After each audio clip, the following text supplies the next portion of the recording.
Welcome to ACD Combatives, your combatives and control tactics channel. Please like, subscribe, and share.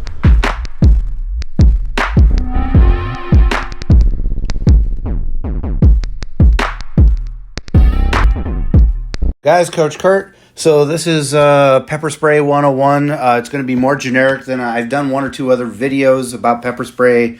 They were definitely law enforcement oriented. This is also going to be some generic information for civilians. About half of my subscribers are civilians. So I don't suggest that pepper spray replaces firearms. I don't suggest that pepper spray eliminates your need to study weaponless defense like control tactics, self-defense related martial arts like judo, jiu-jitsu, MMA. But don't forget situational awareness. Here I got the color code of mental awareness. Super important to be aware of your surroundings and not putting yourself in bad positions to begin with. Pepper spray is a great supplemental tool to your other skills. It's actually my favorite law enforcement tool, and it comes in different shapes and sizes. What I recommend at the end of the day for civilians is find a good quality law enforcement grade brand. Don't get sucked into the fact that they say that it's a law enforcement grade, and don't get sucked into the fact that it says, oh, this is 10% versus 20% OC or ingredients. It's the quality of ingredients, not the amount of ingredients. So I recommend Saber and Fox. Those are the two brands that I've used the most, but there are a bunch of quality law enforcement grade tools or OC on the market. Just do your research. Don't just grab the first thing off of Amazon.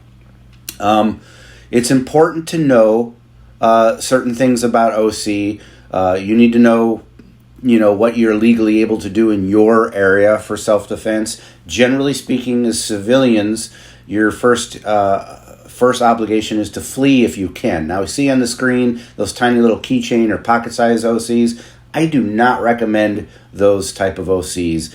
It's not that they can't work or don't work. It's just they just I don't know, just not big enough to get the job done in a lot of cases. Someone's going to argue with me, well, you're only supposed to spray for a few seconds per spray anyway.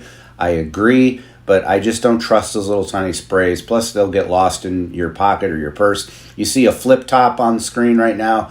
I recommend, I can't talk today, that whatever brand you get, that you go with the flip top for general purpose daily self-defense, like if this is in your pocket or in your purse.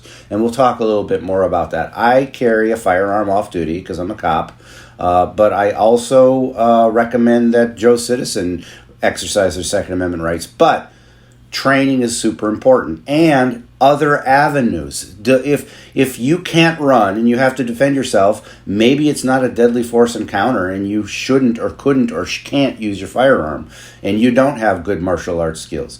Well, pepper spray is another option that's below deadly force. Your use of force has to be reasonable, and pulling your firearm is not always reasonable.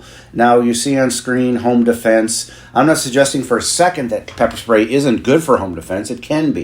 And it comes in streams, it comes in fogs / cones / gel. Generally speaking, I'm not a big fan of gel, and that's because first 5 years of my 25 year of law enforcement was in corrections.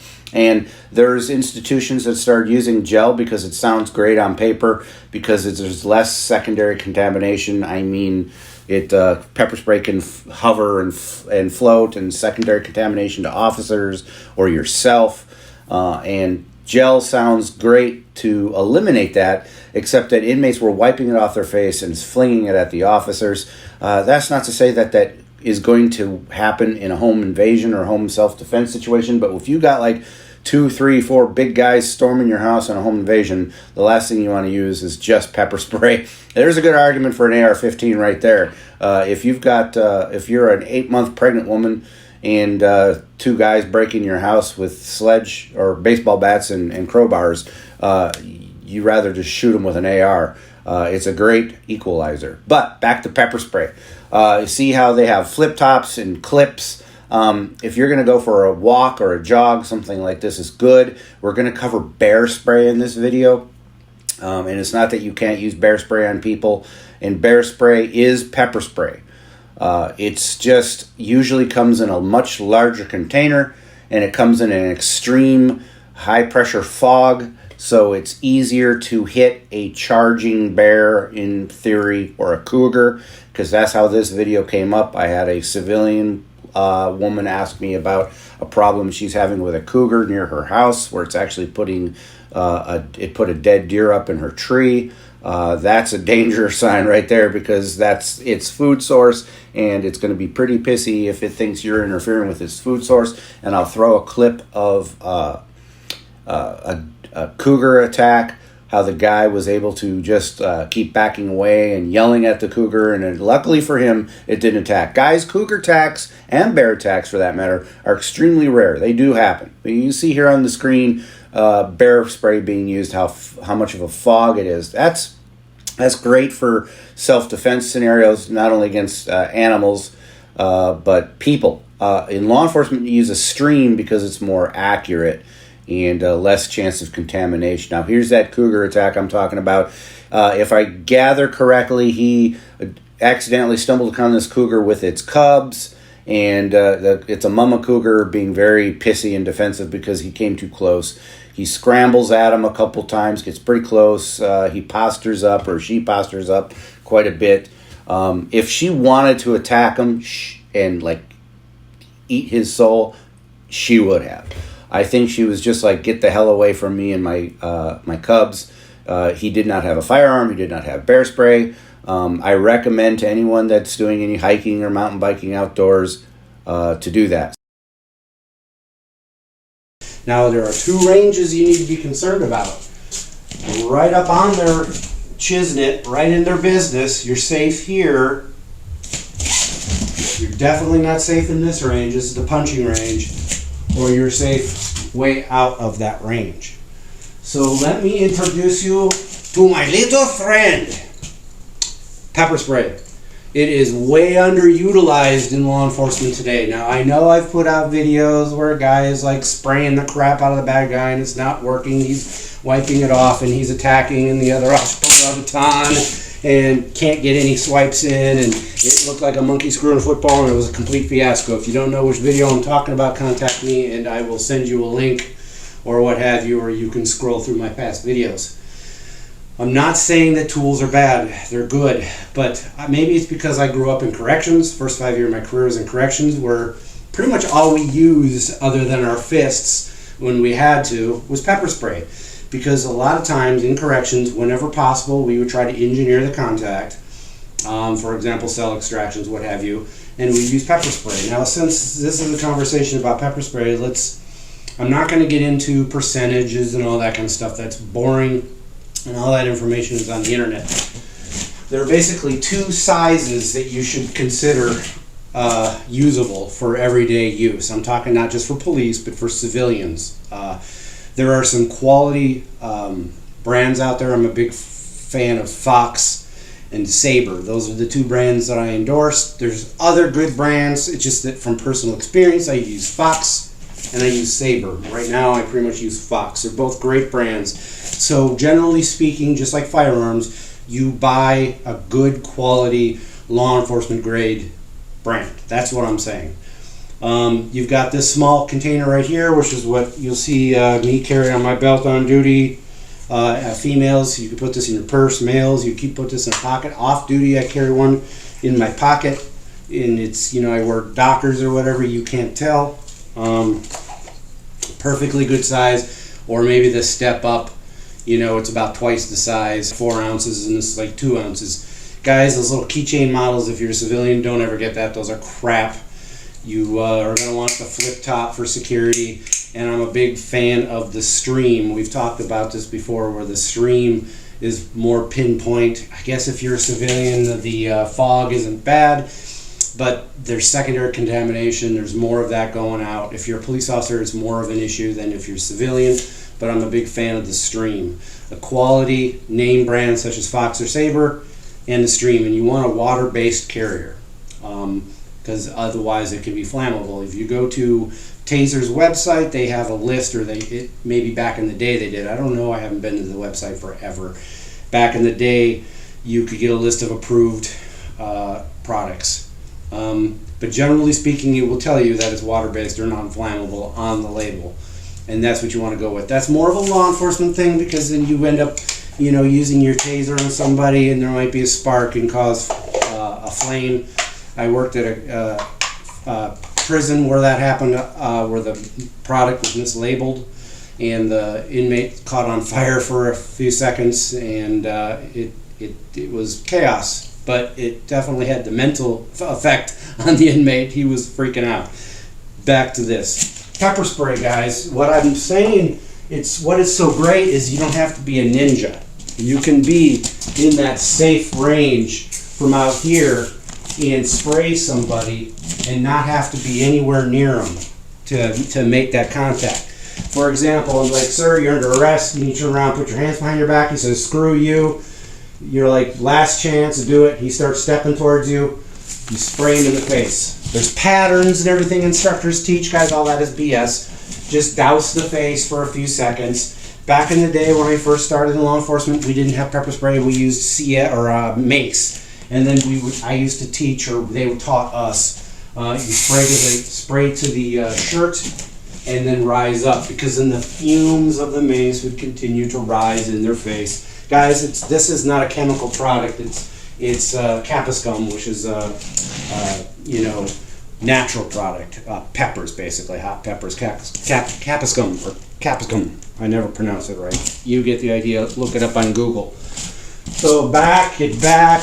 I'm in a same kind of stance I would be if I was drawing any other weapon. I put this hand up here as kind of a shield in case there's a little breeze. I'm always wearing glasses on the job anyway, but that's just me.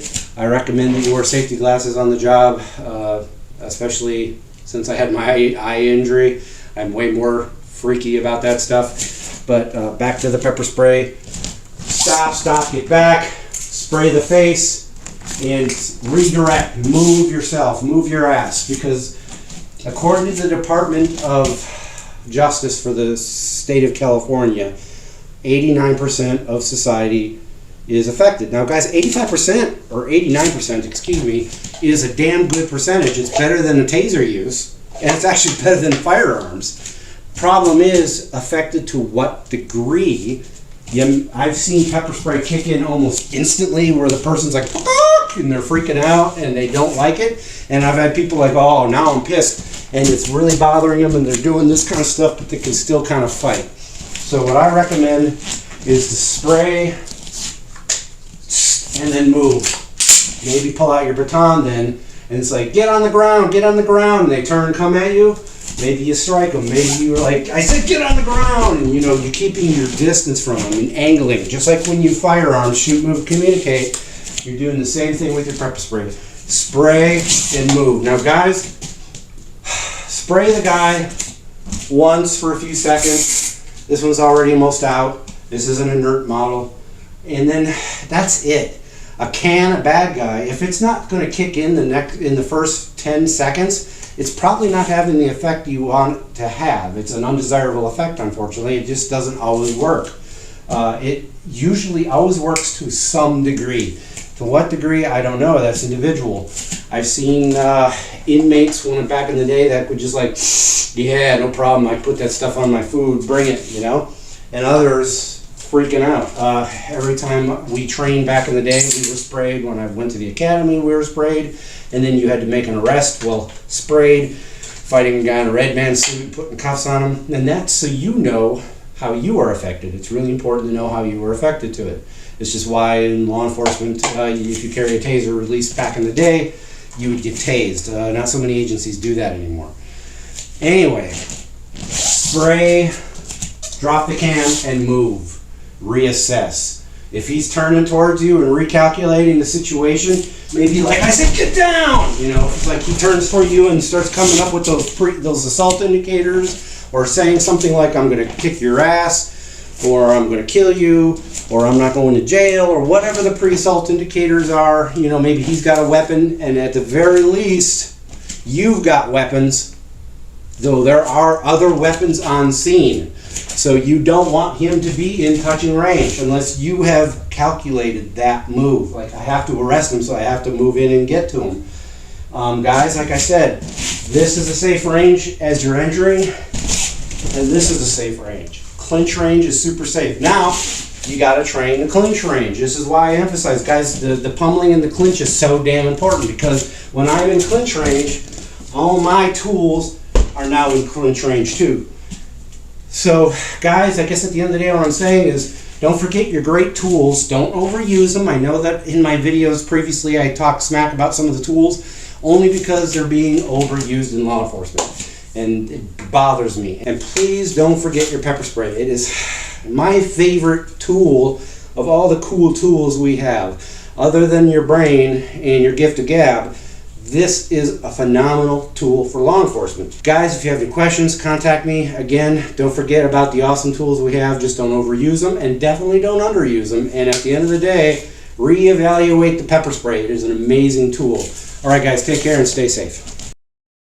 Let's roll. Hey, let's be careful out.